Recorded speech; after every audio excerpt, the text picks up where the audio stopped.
days, 8 Tuesdays, the last 8 Tuesdays of data, or so to make the model work correctly, or as closely to accurate as possible. So, One more time, you said go out directors to get our, tell them you need to know what your, and I'll show you it's from about 2012 on, what your historical annual patient days were.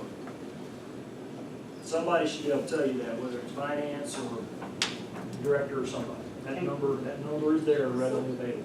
So like several units that were not in existence by that time, do you just gonna start from where the unit started?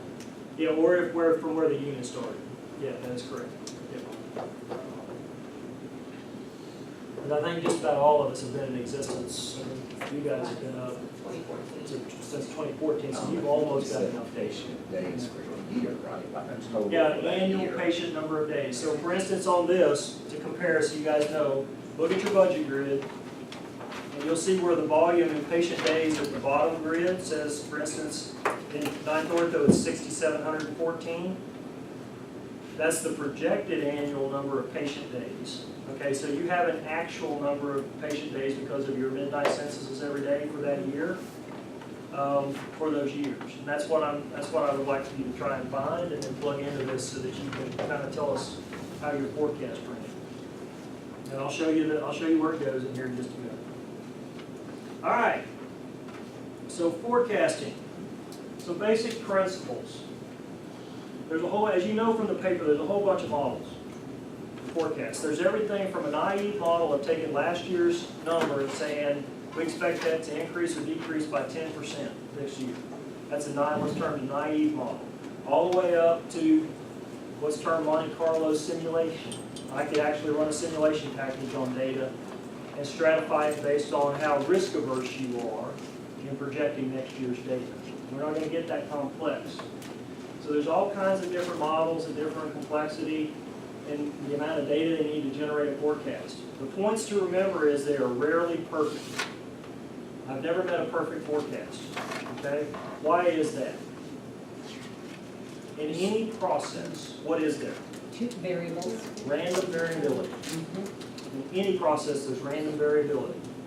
Do we know, for example, what happened to us not too long ago at Baptist when we lost the cooling towers? You lost revenue. We shut down a whole bunch of operations for a while, right? We lost patient census. We don't know when that's going to occur. That's a point of random variability we can't control for in the forecast, right? They're more accurate for group data rather than individual items, hence by point to about 7 to 8 data points. You're typically taking that group data, and there is an average in that group data, there's a min and a max, there's a variance, there's a standard deviation, as we'll see in a little bit, and so forth. They're more accurate for shorter than longer periods of time. Why is that? Because of variability. When you look at a forecast, I'm going to go over here because the majority of it over here. When you look at a forecast on a planning horizon, and let's say the trend is doing this, in any forecast, accuracy, because of the random variability, your cone of accuracy basically does this. Okay? Because the further out, the more unknowns there are, right? We don't know what's going to happen in this year 1, 2, 3, 4, 5. We don't know what's going to happen as accurately in year 5 as we will within 6 months in year 1. Does that make sense? So you have an increasing amount of uncertainty and variability in that uncertainty the further along the planning horizon that you go. So typically when you're doing this, you're doing forecasting for the next period, maybe one period beyond that. Okay? So if you're planning and trying to figure out what your annual number for 2019 should be, as you'll see in a minute and what you'll do in your data, really that's going to be as accurate as you're going to get on an annual basis. You don't want to try and use it to plan 2020 right now because things will change in that regard.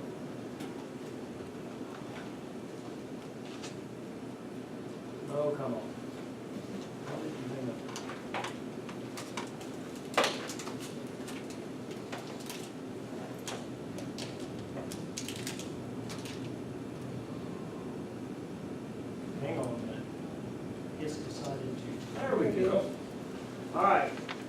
So your elements, they should be timely.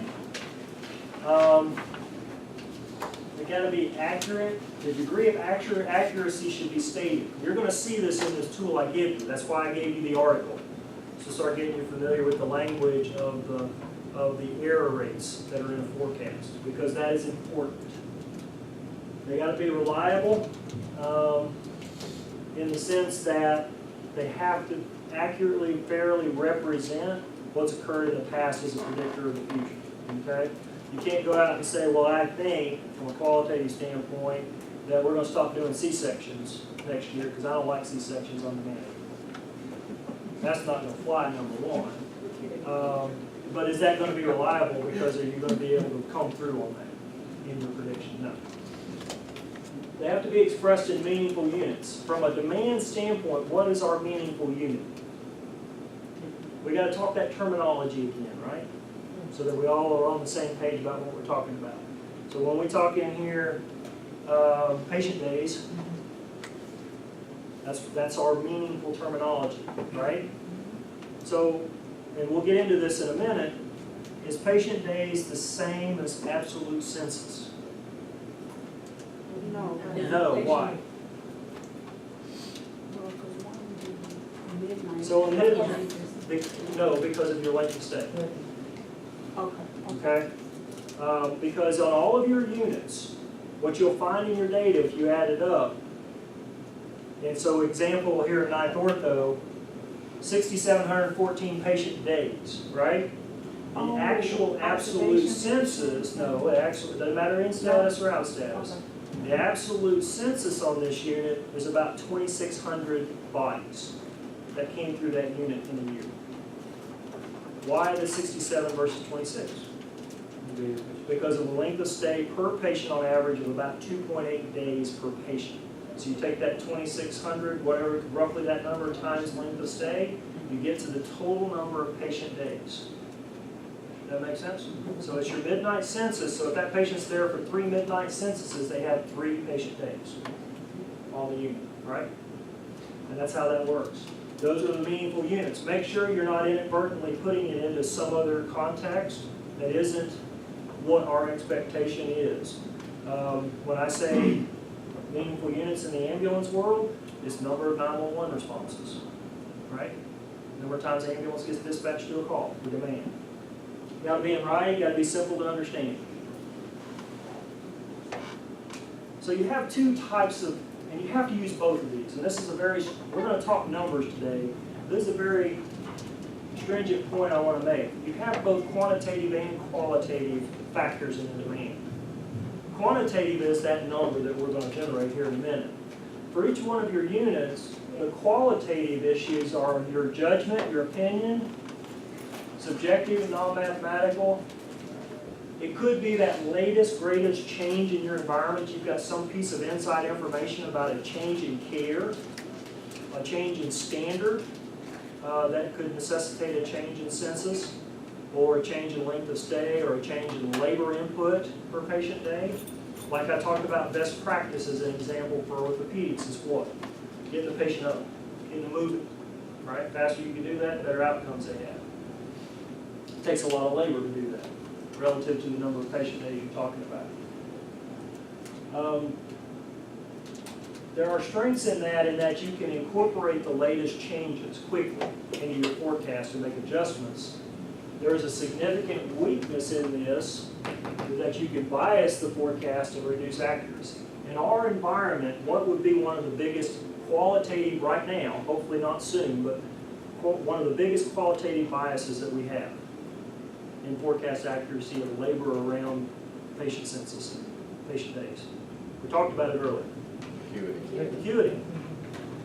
Okay? We've never really had that accurate, objective, statistical driven acuity process before, right? So that can be a qualitative bias in that we all have our thoughts about where that is, but is that actually reflective and accurate to statistical significance? We don't know. So that is a significant weakness, but you have to use both. Because this number I'm going to show you in this forecast can tell me that's what I think it should be, but if I don't take into account for instance, the outpatient pressures, or a change in thought about what we're going to use the units for, or we're doing a service realignment, or I know I'm going to have beds closed, or I know I'm going to do these different things, you're not going to have as accurate a forecast as you possibly could. So your quantitative methods, time series models, are exactly what we're going to look at here in just a minute. They assume the information needed to generate forecasts is contained in that time series data. One of the big assumptions, and you're going to see this in the data for ninth ortho, is that the past is predictive of the future, and that your trend is going to continue in that direction until it changes, right? So that is a limitation of a time series model. You can have casual models or associative models. It explores cause and effect relationships. You usually use those as leading indicators to predict the future. What could be a casual model or an associative model in the nursing world with respect to forecasting labor input to demand? Casually, what do we say? We're talking about correlation. What is generally the history of research around level of or nursing ratio to, say,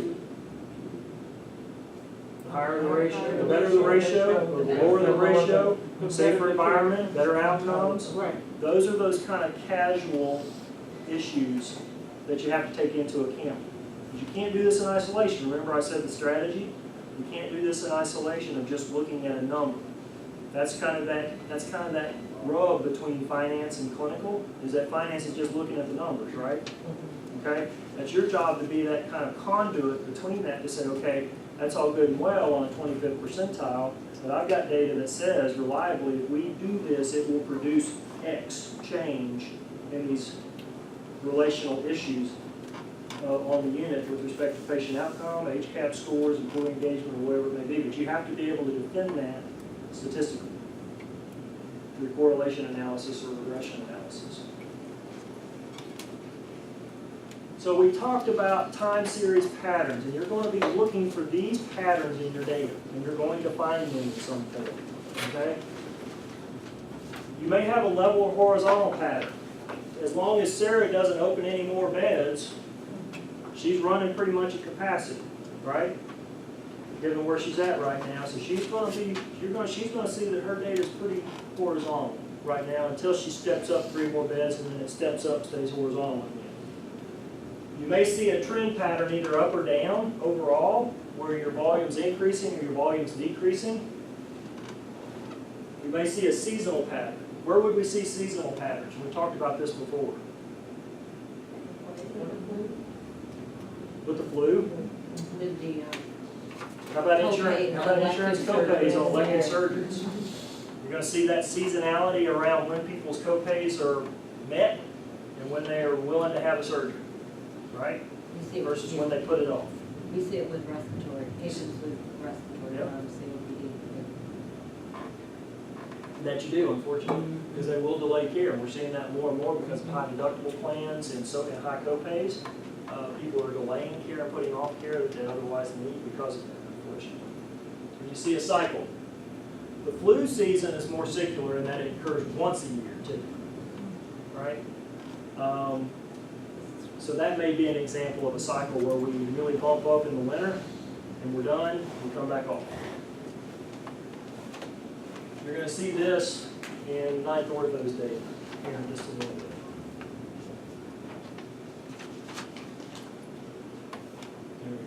So you want to look for the data pattern, the historic pattern, plus the understanding of random variation. And I'm going to show you how to measure how much variation you have in that data, because you need to understand that.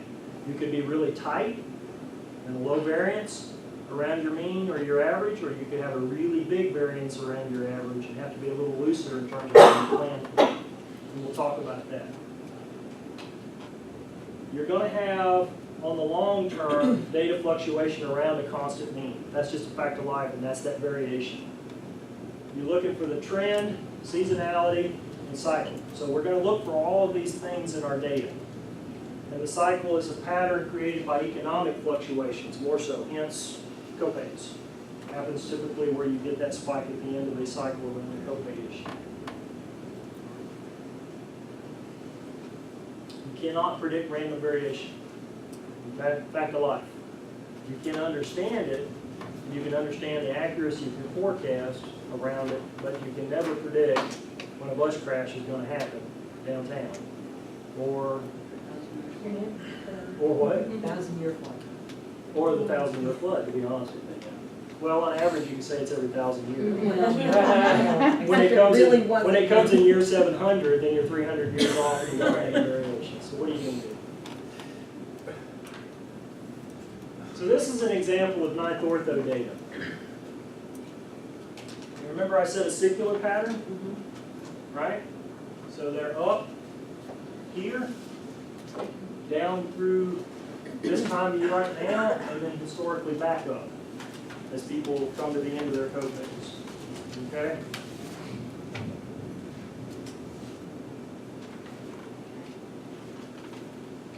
So we've talked about a naive forecast. It's good for level patterns. And when I say naive, taking last year's average and making it this year's average without a whole lot of analysis of it is a naive forecast. You can't do that if you have any kind of large variation in patterns, extensive trend, seasonality, or whatever. You just don't do it. Do you think we're doing it around these other units? What do you think our methodology for getting that number of patient days in ADC is? It is an average process, more so than it should be probably. So a simple mean is just that, the average of all data, again, good for level patterns. A moving average. Anybody ever heard of a moving average? What do I mean by that? So you take, we're looking at a rolling 12 months worth of data. At this point, we look at the last 12 months of data in June. In July, we drop off last June. In August, we drop off last July. And we move the average, okay? Or for instance, last 6 weeks would be a good example. You're doing 6-week schedules. Last 6 weeks, drop off, do the next, and so forth, right? Drop off that old data point and add the new observation. It's more responsive than a naive or a simple mean, but it still lags behind the data. Okay, you're going to see that in a trend adjusted process in a minute.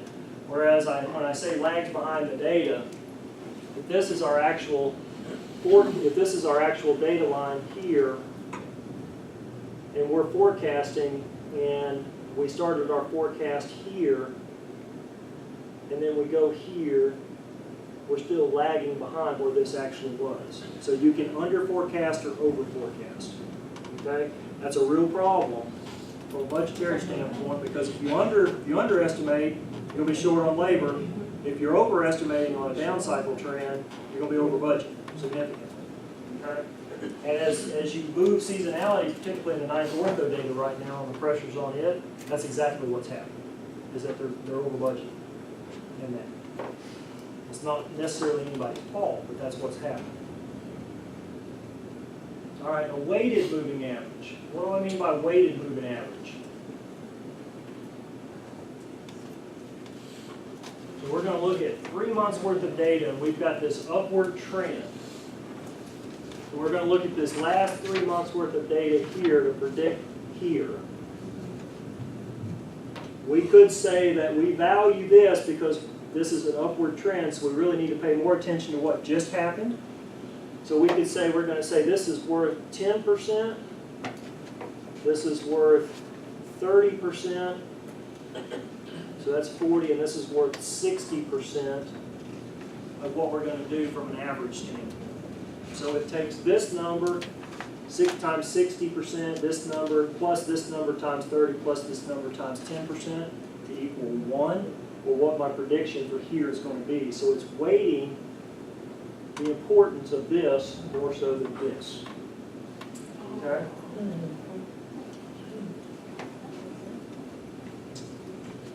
It allows you to emphasize one period over the other. So if you're seeing a downward trend, it would emphasize the most recent period. If you're seeing an upward trend, it would emphasize the most recent period in that regard as well. It's more responsive, but it still lags. Okay, so if you were to put an error rate on that, you'll still have a higher error rate than you would the other things we're going to talk about. So exponential smoothing is what we're really going to talk about. It's the most frequently used method. You don't need a whole lot of data, and it's actually easy once it's set up. And actually, if you look and examine the formulas, and I would like for you to examine the formulas, they're actually very easy because all they're looking at is the mean and how far off and what that error rate is all it is. So if you said you had a forecast of 100, you get 90, you're off by 10, right? That's all it's looking at. You need last period's forecast, you need the actual values, and there is a smoothing coefficient in here, okay? Basically, a smoothing coefficient takes into account changes in trend. So remember we talked about ninth orthos data being this, right? It takes into account and smooths this out statistically to make it more usable. Does that make sense? Okay. And the more you weight that towards 1, the more smoothing you have of that process, okay? And actually what I do with it, and I'll show you, is I let Solver tell me what the ideal is based on my reduction of error. And that's the power of using Excel in this process here in just a second. The one problem you do have is that you may place too much weight on last period's random variation. What's the problem with that? If you're looking at seasonality. So if I have this, and this was last period, and I'm measuring from here to here to here to here, and I set a smoothing coefficient of 0.7, it's going to look more so at this. But where am I hitting?